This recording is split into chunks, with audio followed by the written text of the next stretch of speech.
ord kan nemt misforstås, hvor billeder kan alle relatere til.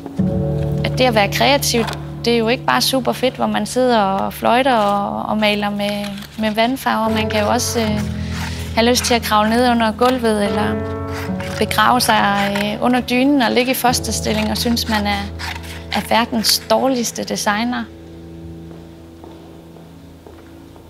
Jeg er grafisk designer, og jeg laver hovedsageligt print til tekstilbranchen i hele verden. Moodboard er en meget levende proces, en meget kreativ proces. Jeg elsker den proces. Det er her, hvor alt kan lade sig gøre. Der er ingen begrænsninger. Modsat også nogle ting, der kan dø allerede her.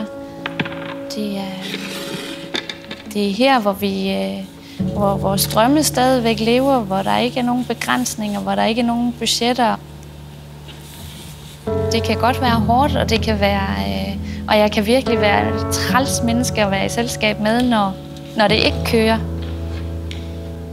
Men til gengæld, når det kører, er det jo også helt fantastisk. Jeg tænker bare, at det hænger sammen. Nedturene og opturene, det hele det hænger sammen for at få den bedste proces og det bedste resultat. Det er vigtigt for mig i den kreative proces, at jeg har slutbrugeren med i det her. At jeg kombinerer det kommercielle med det kunstneriske. At jeg hele tiden har slutbrugeren i tankerne. Jeg vil gerne vække nogle følelser i dem, fortælle nogle historier til dem, give dem nogle oplevelser og kommunikere med dem på deres plan. Og det gør jeg så med den visuelle grafik. Men det vigtigste er, at historien starter her. Det er jo noget af det, jeg synes er allersjovest, er, at når jeg kan se det, jeg synes er sjovt, og det, jeg har haft sjovt med at lave, at andre synes, det er sjovt.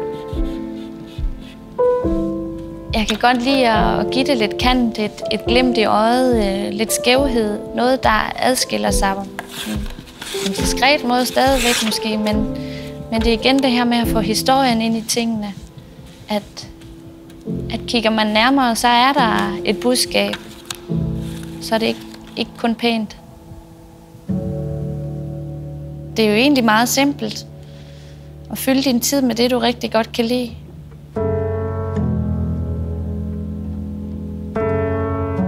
Og det er oftest det, du er allerbedst til. Det, du elsker.